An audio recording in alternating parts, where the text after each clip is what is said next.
Doctor, doctor, give me the news. I got a bad case of loving you. All right, this video is on when love is addicting, when love is like a drug. Here are 5 questions to ask yourself. I am live with you here. I'm going to pull up another version of the video so that I can respond and I can see your comments, because Facebook doesn't always show me. This is a public video on my public profile. I just did this video in the private avoidant attachment and relationships group, and I need to let you know when your comments are going to be public or when they're going to be private.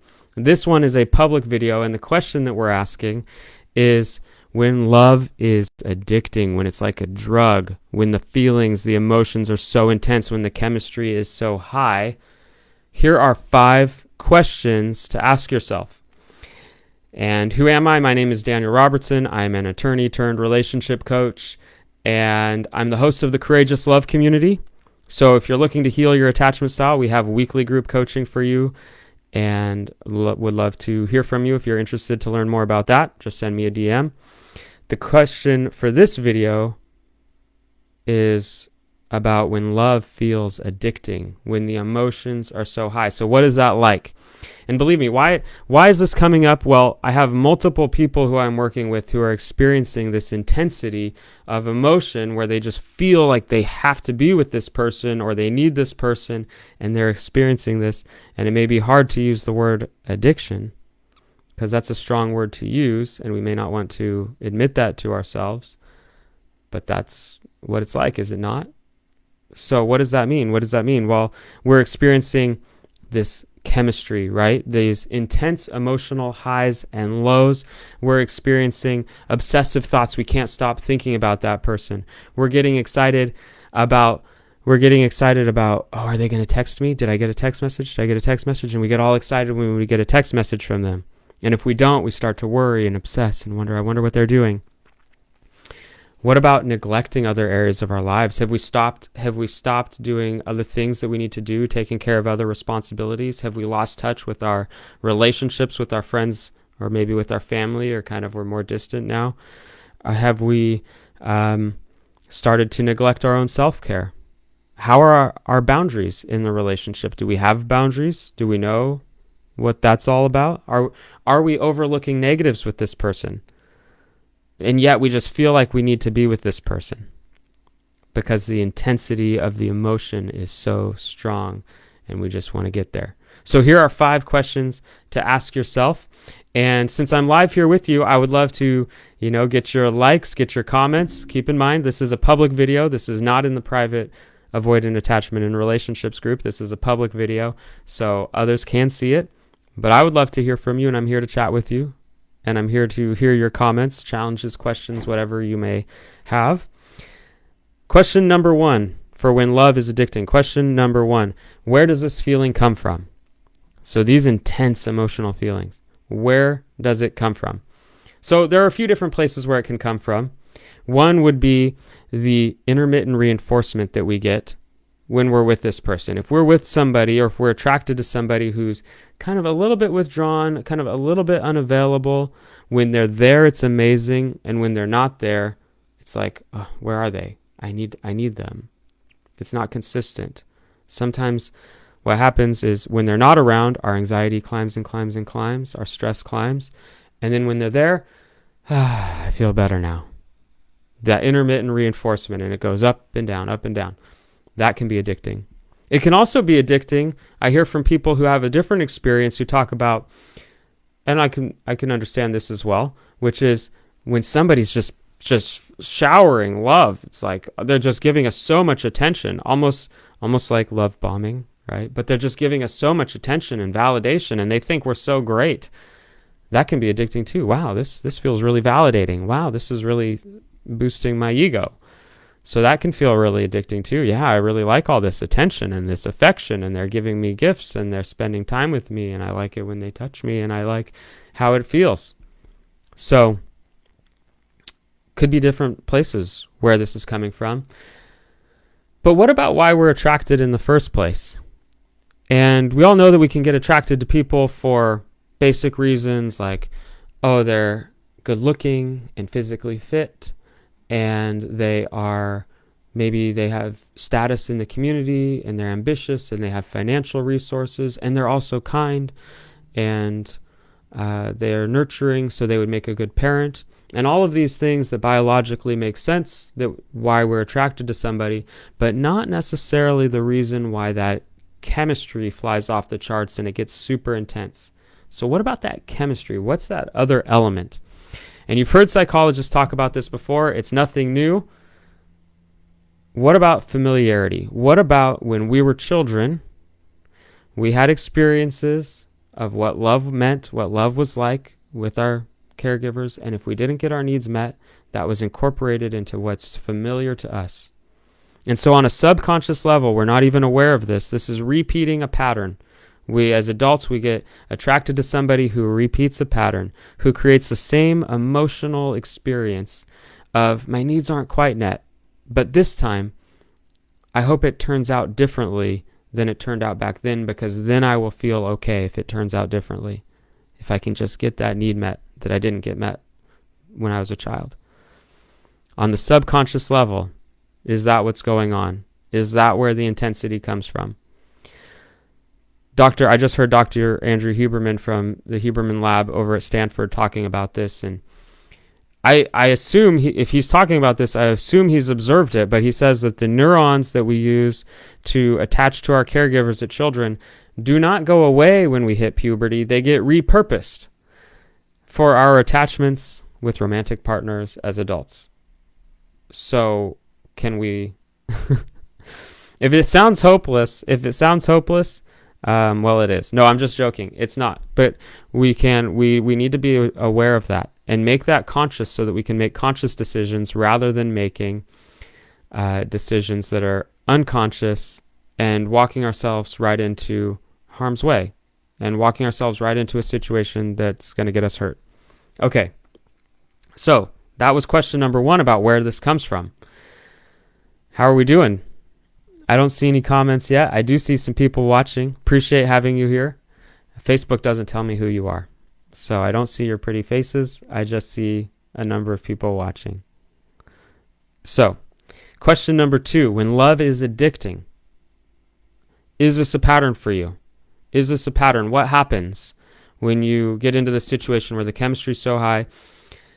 Is this a codependency? Does it become codependency where you're giving and giving more than you really want to or more than you should, and you're not getting very much back in return? Have you now become codependent? Is that what the pattern is? Do you have poor boundaries in the situation? Like jumping in way too fast, having a lack of reciprocity? And do you want to change the pattern? So if you're in this pattern, you realize this has become a pattern, what would you think about, instead of pursuing that relationship that has these emotional highs and lows, it's with a lot of intensity, what would you think about a relationship that was calm and steady and consistent, where you got consistent love, affection, appreciation, support? What would you think about that? Are you thinking that would be boring and then I don't want it because it would be boring? So what emotions are you trying to avoid? Could you imagine, again, this is whether you have an anxious attachment style or an avoidant attachment style or whatever, what emotions are you trying to avoid? Are you trying to avoid the boredom? Are you trying to avoid receiving because you're not comfortable with receiving love? Can you sit in it and get yourself used to it? What about being alone? Do you have resistance to being alone as well? Do you need to be in a relationship? You feel like you need to be in a relationship. So what feelings are you avoiding by resisting being alone?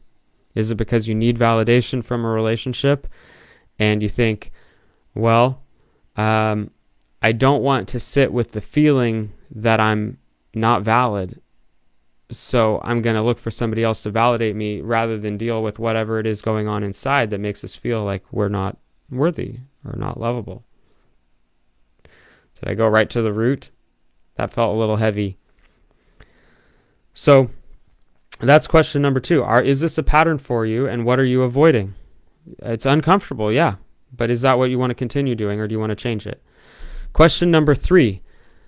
What is this feeling These emotional intense highs and lows, what are these feelings doing to you? And what is it? Is it not anxiety?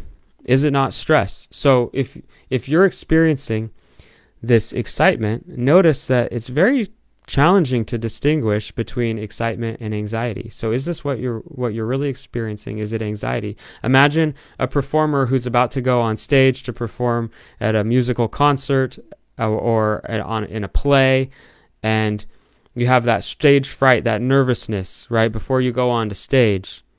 And you have some people who interpret that as nervousness, anxiety, fear. Others will interpret it as, I'm so pumped, I'm stoked, I'm thrilled, I'm excited to go out on stage and perform. Those feelings are very similar, very, very similar, maybe not even different.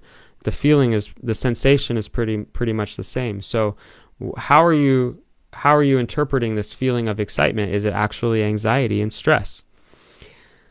And if it's anxiety and stress, what is all that cortisol doing to your system? Your system's creating cortisol to manage the stress. And are you now putting yourself in a position where your brain is not operating at its highest level, and where you're making yourself at risk for developing illness because of all the cortisol in your system? Hey there, Emily. Appreciate this. The roller coaster feels confusing, and I never really know what to expect. Used to take it as a challenge, but now it's exhausting. Exactly. Thank you. And just as a reminder to those of you who are watching, I love the comments. Please send me stars, drop a comment, and I would love to interact with you here. This is a public video, so your comments will be public on my public profile. So, are you putting yourself at risk for illness or for lower performance at work, in life, because of the cortisol and stress you're allowing into your system? And how do you feel about that? Is that something you feel good about? And what's the purpose of anxiety? Why do we get this anxiety, whether it's anxiety or excitement? Either way, when we're healthy, when we have this experience of anxiety, what is our body trying to tell us? We're about to approach a risk. Something risky is about to happen, so prepare for it. Is that not what our anxiety is telling us? Prepare for something uncertain and risky that's coming up. Why do we think there's a risk? Why are we excited about a relationship with this person? What's the risk? So there's the anxiety, right? Okay, question number 4. Now, my comments on this is that this intensity, this emotional intensity, the chemistry, is an indication that this relationship is going to be more challenging than a relationship that is calm and steady and consistent and reliable and supportive. Just steady. But we're pursuing these emotional highs and lows and this excitement. So where there's that emotional intensity, that's an indication that the relationship is going to be more challenging than one that's steady and consistent. Is that what you want? And one of the things that's interesting, I've chatted with Dr. Samantha Rodman-Whiten in the past, Dr. Psych Mom, and she talks about this from her clinical experience, where we see people in their 20s and early 30s. The idea of a challenge sounds awesome. Yes, I'm ready for a challenge. This sounds amazing. We're going to pursue growth together, and we're going to trigger one another, which gives us the opportunity to grow. And there's some truth to that, isn't there? And appreciate your comments and your messages. So there's some truth to that, isn't there? But the question is that what you really want long term? Because Dr. Psych Mom talks about it in her clinical experience. People will go looking for that challenge in their first marriage, and when that doesn't turn out well all the time, not saying it will or it won't, I'm not making value judgments about what you should or shouldn't do, but sometimes that doesn't turn out, and you get into life and you thought, wow, this was a really fun challenge when I was just dating or early married, and then we had kids, and we had the stress of supporting a mortgage, paying a mortgage, and doing a job for years and years. And now do we want this extra stress and challenge from our relationship, or would we prefer more support? So, getting some messages from you. So, is that what we really want long term? And again, not a value judgment. Just be aware, you have your values. Is challenge and pushing yourself a value of yours that you really want to pursue long term? Is it not? Would you rather have challenge in other areas of your life, make your career challenging and make a lot of money instead of making your relationship challenging? What is it that you want to pursue? Or pursue just, nurturing your children and not pursuing huge ambitious goals or constant growth. These are options. And if you follow Dr. Daniel Amen, he's scanned tens of thousands, if not more than tens of thousands of brains. And he's identified and observed that there are different brain types. So are you somebody who is more reward oriented, who does want that dopamine hit, who wants the change, who wants the excitement more than somebody else, who has a more balanced brain? Are you somebody who's more prone to addiction? And if that's you, then what do you want to do about it? Because you still have a choice. Do you want to keep feeding that pursuit of the dopamine hit? Which, to be honest, I can relate to that. Or do you want to pursue more balance? All right, John, we keep repeating the same patterns in our intimate relationships until we learn to give ourselves what we look for in another. Yeah, it's a pattern. This is that insight is extremely helpful, because if you can look to give that to yourself and stop avoiding doing the inner work, always looking to somebody outside of yourself to either blame them or look to them to give you the fulfillment. Blame them when things go wrong and look to them for fulfillment when things are going right. I'm getting a lot of messages from you right now. You might be hearing these dings. So it's just a choice. It's just a choice about what you want to pursue. Okay, question number 5, and this reiterates back to a prior point, but how is communication in the relationship? How is conflict resolution in the relationship? Are you able to repair after a conflict and come back together easily? How are boundaries in the relationship? Is it clear? Is it steady? Is it intense? Is it jumping in too fast? Is it a lack of boundaries around work and family and all of that? And where you're staying and money and everything. And so if these things are not in place, are we overlooking the red flags because we're so drawn to this emotional intensity? And are you able to get your needs met? Because is this easy for you in the relationship? Again, this is a sign. If I'm not able to get my needs met, am I falling into a pattern of codependency where I'm giving and getting very little back? And is that why this is such an addicting pursuit? And is this what you want long term? Are we overlooking the red flags? Jack, I got an LOL from you. I wonder what it was that made you laugh. Appreciate that. So I'm going to wrap this up, but just know, if this is you, you're not alone. This is a lot of people. And we have resources for you. So if you need resources in working through these questions, how they apply in your own life, whether you'd like to change these patterns, just know you can reach out to me for one-on-one coaching, and I will either pair you with myself or with another coach who would be a good fit for you based on your personality, your needs, your budget. And okay, I appreciate. Yeah. Paul, I overlooked a lot of red flags in the past. Kathy, well said. John says, blaming, resentment, all the emotions we feel toward another are signposts to look inward at what needs you are not getting met. Yeah, exactly. Every emotion that we feel is telling us something about our needs. When we feel good, it says, I feel good, I'm happy, my needs are getting met. If we don't feel good, if we feel uncomfortable, it's telling us something about our needs that are not getting met. And then we have a process. Why aren't my needs getting met? Is this from me? What can I do about it? So good stuff. Kathy, well said. Thank you. I assume you're referring to all of it. Okay, so if you're looking to change these patterns, if this resonates with you, you can reach out to me for one-on-one coaching. I will pair you with myself or another coach who's a good fit for you based on your personality, needs, and budget. And we also have the Courageous Love community, which is weekly group coaching to heal your attachment style. Kathy, all of it. I love you. Thank you for the encouragement. And the Courageous Love community is available for weekly group coaching for only $97 a month. So you get support from myself. I'm bringing on another coach. We have 3 time slots available now, and from other members of the community. So you get support going through this journey from other people who are in a similar situation.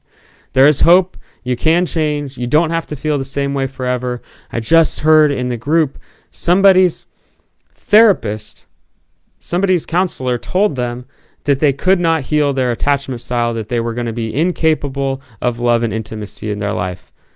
And I said boo to that therapist. Now, that just means that they didn't have the current skill level to be able to help, and they didn't have the belief. So it's not a good fit for you. We have people here, whether myself or other coaches who I work with, who can help you, who will be a good fit for you, and who know that you can heal and change. You don't have to be stuck in the same patterns forever. So don't listen to the people who say you can't. This is your life. You get to choose how you want to live it. And yeah, I'm excited for you. I'm excited for you to be here consuming this content, this video, because yeah, you want something more. And it's there available to you. And it's there, just so you know, I made some offers to you for coaching, one-on-one or group coaching. There's lots of free content available too for your whatever your budget is. We have the Avoidant Attachment and Relationships group, which is just full of content from others to support you, and there's no charge. So everything's available to you, and I'm excited for you, and the future is bright. So take your life into your own hands and take ownership of it. All right. Appreciate you all. My lunch break is over. I got to run. Have a beautiful day.